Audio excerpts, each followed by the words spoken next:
It's a strange thing, those three words. I love you. They sound simple, but they're not simple at all. They carry the entire weight of human vulnerability and responsibility and meaning. Men, young men in particular, don't throw those words around lightly, not if they're serious. And if they do, well, that's usually a sign they don't really understand what they're saying. Because to say, I love you, truly say it, means that you're willing to take responsibility for another person's existence. And that's no small thing.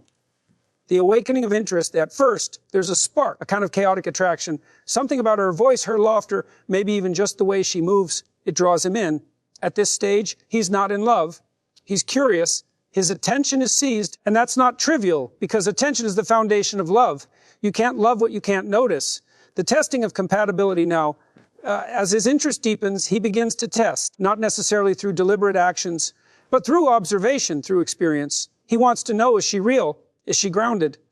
Does she stand for something? The mirror of the self, if she passes those silent tests, something remarkable happens. He starts to see himself through her eyes. That's dangerous and transformative, because now the question isn't just who is she, but who am I when I'm with her? The surrender of ego, this is where most men hesitate. They stand at the cliff's edge. Love requires humility. It demands the dissolution of pride, that stubborn, self-protective voice that says, I don't need anyone. The declaration of commitment, finally, when he's walked through all of that, curiosity, testing, reflection, surrender, he arrives at the place where I love you actually means something. It's not a performance. It's not a manipulation. It's a pledge. He's saying, I see you. I know what it means to care for you. And I'm willing to bear that responsibility. It all begins with attention. Not love in its full form, not commitment, not even understanding, just attention. And that's far more profound than it sounds. In a world so saturated with distraction, to pay attention to someone is a radical act. When a man first notices a woman, truly notices her, something fundamental shifts in his perception. His attention, which has been scattered across 1,000 trivial pursuits, suddenly narrows. Something about her has broken through the fog. It could be her voice, the way she moves through space, or the quiet confidence in her eyes. Whatever it is, it commands him. And this is the first sign that his psyche has awakened to something beyond himself. You see, love doesn't begin with emotion. It begins with perception. It's the act of seeing what could be valuable. Not merely useful, not convenient, but valuable in the moral sense. And that's a deep, ancient instinct. In Jungian terms, attention is the moment the conscious mind turns toward the unknown. There's something mysterious out there, and his soul responds to it. It's like an echo from the oldest stories. The hero hears the call, but this time the adventure isn't into a forest or a battlefield. It's into intimacy, into vulnerability, into the terrifying territory of human connection. At first, this attention is chaotic. It doesn't make sense to him. He may even try to dismiss it, tell himself that it's just attraction, just biological impulse. But deep down, he knows it's something more. It's the psyche's way of saying, look here, there's something in this person that matters. And that's not a trivial signal. When you pay attention to someone, you begin to assign them meaning. And once you do that, you're already in dangerous territory, because meaning always implies responsibility. In that first phase, the man is caught between fascination and fear. He's curious, but he's also cautious. Attention opens the door to vulnerability, because the moment you allow someone to matter, you give them the power to hurt you. He might not say that out loud, but his instincts know it. That's why so many people guard their attention so carefully. They're afraid that what they notice will eventually own them. But that's the paradox of love, and you cannot have it without risk. To love is to look, and to look is to risk being changed by what you see. There's something noble in that risk. When a man allows his attention to settle on a woman, not in a possessive or objectifying way, but with genuine curiosity and respect, he's already performing a small act of courage. He's saying, in essence, I'm willing to see you as you are, not as I wish you to be. And that's rare, because it's far easier to project fantasies onto people, to make them fit the mold of what you desire, than to confront their full, complicated reality. Real attention strips away illusion. It demands honesty. This is also why attention is the first moral step toward love. It's not just the spark of attraction, it's the moment of recognition that this other person is real. A full, conscious being with her own hopes, fears, and history. That recognition is sacred. It's the same impulse that underlies empathy, compassion, and even civilization itself. When you learn to see another person as real, you've already taken a step toward the good. You've stepped away from narcissism and into the realm of relationship. But this first phase, this awakening of attention, is unstable. It's full of contradiction. On one hand, there's the exhilaration of new possibility. On the other, the anxiety of exposure. The man feels something stirring him that he can't quite name. He may become more self-conscious, more reflective. He starts to wonder how he appears in her eyes. His attention toward her slowly pulls him inward, forcing him to examine himself. And that's the quiet genius of this phase. In learning to see another person clearly, he begins to see himself. Attention, then, is not passive, it's transformative. It starts to reshape the man's priorities. He might find himself wanting to become more, not to impress her superficially, but because something in her presence calls for this potential. She represents not just attraction, but an ideal, a symbol of what he could be if he faced the chaos within him and ordered his life properly. That's why love stories, in their deepest form, always mirror the hero's journey. The beloved is not just an object of desire, she's a guide toward meaning. And so, before he ever says, "I love you," before he even begins to understand what love requires, a man must learn to look properly, with focus, humility, and reverence. Because love, if it's to be genuine, must begin with the capacity to see truthfully. You can't love someone you refuse to see, and you can't see someone clearly if your own soul is clouded by selfishness, resentment, or fear. That's why this first phase, the awakening of attention, is so important. It's not just about noticing beauty or charm, it's about reawakening the part of the self that is capable of reverence. It's the first flicker of the moral imagination, the recognition that another person's existence matters. And that recognition changes everything. When a man learns to give his attention, not in fragments, not through screens or distractions, but fully, he steps into the beginning of love. Bika. Before a man says, "I love you," he tests. He doesn't always know that he's doing it, and it's rarely conscious. But deep within him, there's a voice asking questions he can't ignore. Is this real? Is she who she seems to be? Can I trust her with the part of myself I don't show to the world? Those are not small questions. They're existential questions, and they emerge long before words of affection ever do. Men don't test because they're cynical, at least not if they're healthy. They test because they understand, some instinctive ancestral level, that love is dangerous. Love isn't just pleasure. It's risk. It's exposure. To give your heart to someone is to place your emotional stability in their hands. And that's a terrifying thing because people are complicated, unpredictable, and sometimes cruel. So before a man opens himself completely, he has to know if the ground he's standing on is solid. In this phase, he's observing closely, not necessarily in a manipulative way, but in a deeply human way. He wants to see how she responds when things don't go her way, how she treats others when no one's watching, how she handles pressure or disappointment or conflict. These little moments tell him more than words ever could. And what he's really asking is, can I trust this person with my vulnerability? Because that's the real issue. For men, trust and love are almost inseparable. A man might be infatuated with someone he doesn't trust, but he'll never love her. Not in the full, transformative sense of the word. Love to him means allowing someone to see behind the armor he's built his entire life. That armor is not merely protection against the world. It's protection against humiliation, against rejection, against the haunting possibility of being unworthy. To lower that guard requires immense courage. So before he does, he looks for proof that it's safe. And this is where so many relationships fail before they even begin. If she demands instant emotional access without earning trust, or if she mistakes his caution for coldness, she might never understand what's really happening. Because in that silence, in that restraint, he's not avoiding her. He's measuring the integrity of the bridge he's about to cross. You see, in modern culture, we often talk about love as if it were only about passion and spontaneity. Follow your heart, we say. Jump in. But that's an heavy and dangerous philosophy. Love without discernment is chaos. It's like building a house on sand. And when the storms come, as they always do, it collapses. A mature man knows this, even if he can't articulate it. So he tests not because he wants to control, but because he builds something that will last. Now, what does this testing look like? It can be subtle. He might share something small, something slightly vulnerable, and see how she handles it. Does she respect his honesty, or does she weaponize it later? He might reveal a flaw, a weakness, a dream, or even a doubt. And he's not looking for perfection in a response. He's looking for care, for steadiness, for a sign that his openness won't be met with ridicule or indifference. And here's the deeper truth: this testing isn't just about her. It's about him too. He's testing his own capacity to trust, to discern, to love wisely, because love requires judgment. Not judgment in the harsh, moralistic sense, but in the sense of wisdom, of knowing when and whom give yourself to. Without that, love becomes self-destruction. So he pays attention to how his soul reacts around her. Does he feel more grounded or more chaotic? Does she bring out his better nature, or does she feed his worst impulses? A man who's been through enough life knows that the people you let close can either heal you or hollow you out. And so he observes carefully. There's also something ancient in this. Evolutionarily speaking, men have always needed to gauge loyalty before devotion. The male instinct to test is tied to survival, to the drive to ensure stability before reproduction, to ensure that vulnerability won't be punished. In our time, that biological wisdom has become psychological. It's not about physical danger anymore, it's about emotional safety. But the instinct remains, and when a woman passes these silent tests, not through performance, but through authenticity, something in the man relaxes. He starts to trust, he starts to open, he allows himself to imagine a future. And that's when love begins to move from potential to reality. It's not that he's decided she's perfect. He knows she's not. It's that he's decided she's real. And real is far more valuable than perfect. Trust, you see, is the bridge between admiration and love. You can admire someone's beauty, intelligence, or charm from a distance, but you can only love someone you trust up close.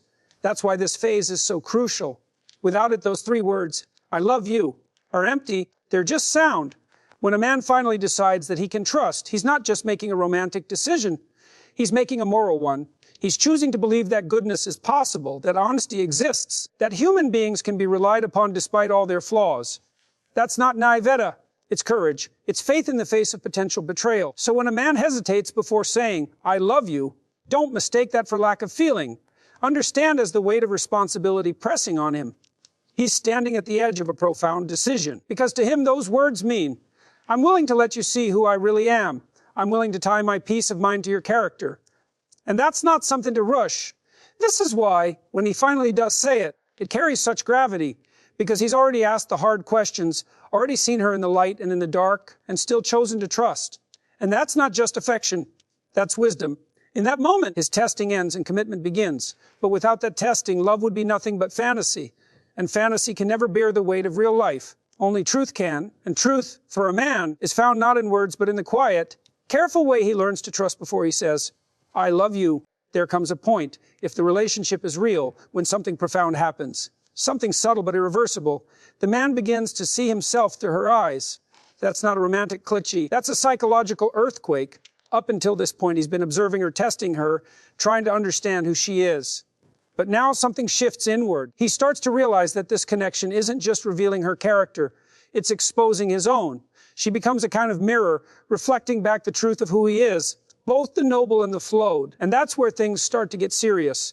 Most people think love is about finding the right person, but that's only half the story.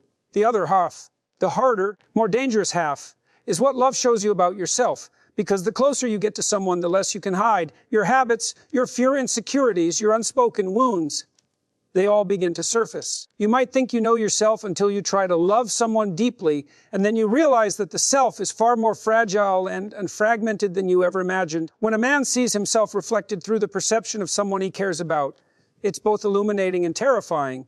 If she sees potential in him, he feels the call to rise to it. But as she sees his weaknesses, his selfishness, his anger, his avoidance, he can't pretend they don't exist anymore. That's what intimacy does. It holds up a mirror that can't be ignored. And the more he loves her, the more that reflection matters. Her opinion, her gaze, her reaction, these begin to carry moral weight. They influence how he values himself. This is one of the reasons why love can be so uncomfortable. It dismantles illusions. When you're alone, you can maintain your own narrative. I'm fine, I'm competent, I'm in control. But in the presence of someone who truly sees you, those narratives start to crack. You notice how impatient you are, how defensive, how afraid. You begin to understand that your imperfections don't just affect you, they affect someone else. And that realization is the beginning of responsibility. This phase is psychologically demanding because it demands honesty. You can't fake self-awareness. When you're mirrored by another person's consciousness, you either confront your truth or you start to collapse under the weight of denial. Some men run from that confrontation. They feel the mirror turning toward them and they retreat. Into distraction, into pride, into avoidance. They might tell themselves that love has become too complicated or too demanding, when in reality what's happened is that love has become real. To face oneself through another person is one of the most courageous acts a human being can perform. It requires humility, the willingness to admit that you are unfinished, that you have work to do. And this is precisely where love can become transformative, because if a man endures that reflection, if he stays long enough to look honestly at what it shows, he starts to grow. He begins to refine himself. He learns to listen better, to act with more integrity, to temper his impulses. The mirror, though painful, becomes a teacher. That's why genuine relationships are moral enterprises. They're not just emotional exchanges, they're arenas of character development. Every conflict, every miscommunication, every disappointment is a test of your ability to transcend your lesser nature. You realize slowly that the purpose of love isn't simply happiness. It's maturity. It's about becoming someone capable of sustaining something sacred.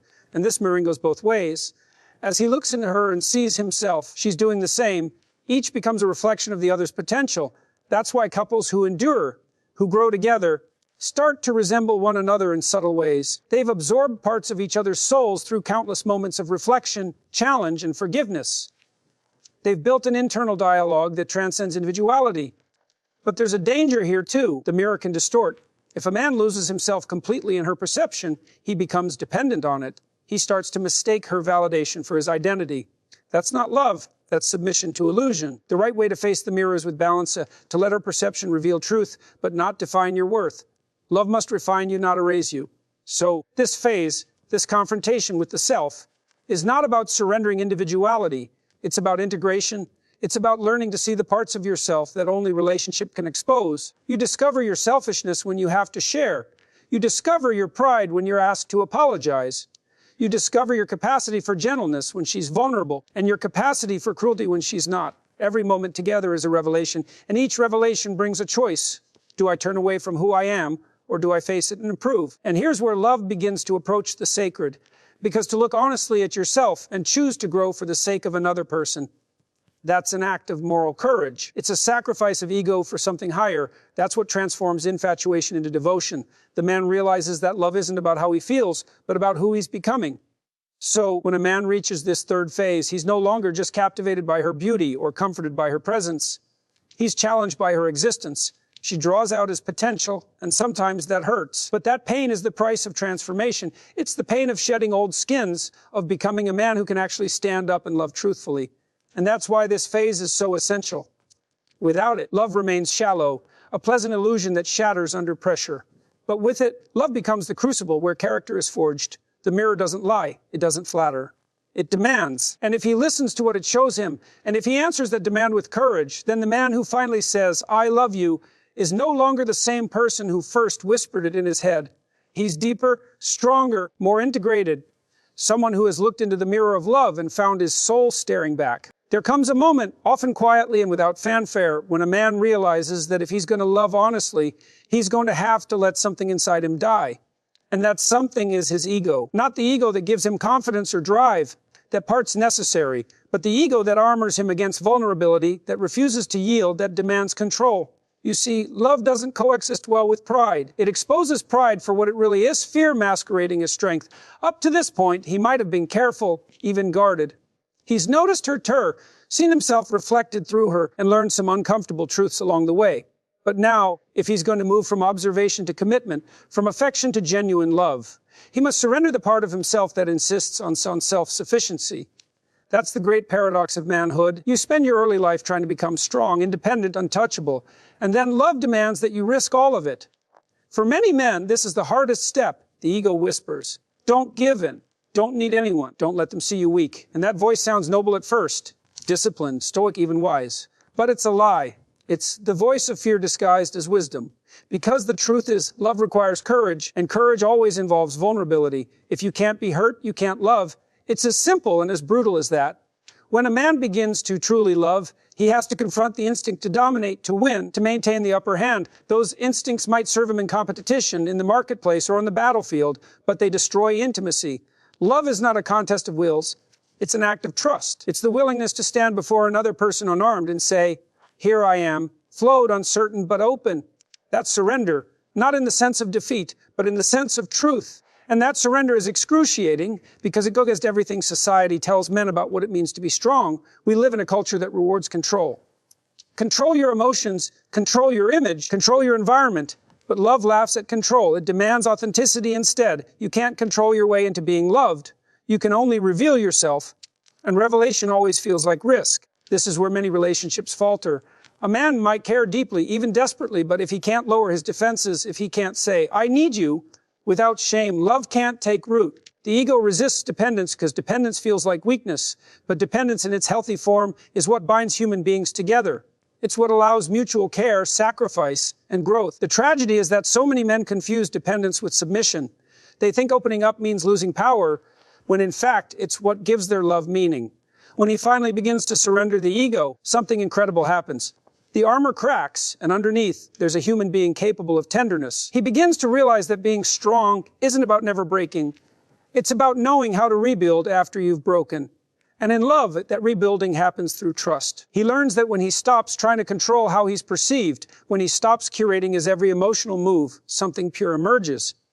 That purity isn't weakness, it's truth. And truth is stronger than control will ever be. The surrender of ego also means giving up the fantasy of perfection, both his and hers.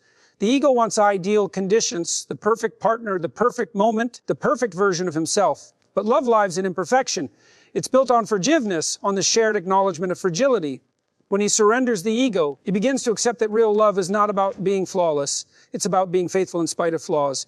He sees that his value doesn't come from domination or pride, but from presence, the simple, courageous act of being there fully. This phase changes the very texture of the relationship. Conversations become less about winning arguments and more about understanding. Apologies come easier. Gratitude replaces entitlement. The man who once measured his worth in status or self-sufficiency begins to measure it in the quality of his connection. And that shift from power to presence is the essence of maturity. It's what turns affection into devotion. Surrendering the ego doesn't mean losing identity, it means refining it. It means learning to live not for self-glorification, but for something higher, for the shared good, for the relationship, for love itself.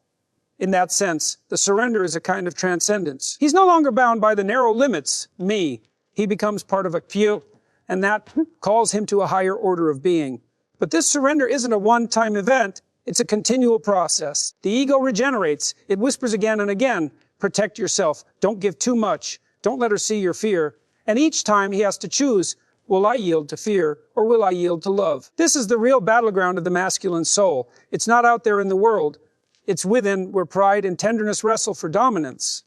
And every time he chooses tenderness, he wins something more profound than control. He wins connection, he wins meaning. Because the truth is, no amount of independence, no career success, no victory can replace the deep peace that comes from being known and accepted by another person. That peace only comes after surrender. So when a man finally says, I love you, after walking through this crucible, it's not a declaration of possession or power. It's a confession of humility. It's an admission that he cannot and does not want to go through life alone. It's the most honest thing he can say because it comes from a place where the ego has finally bowed to something greater. Not weakness, not submission, but love itself. That's the paradox. He gives up control and in doing so finds freedom. He surrenders pride and in doing so finds peace. And it's only after that surrender, when the ego is quiet, when the heart is open, that love becomes real, that it stops being a word and starts being a way of being.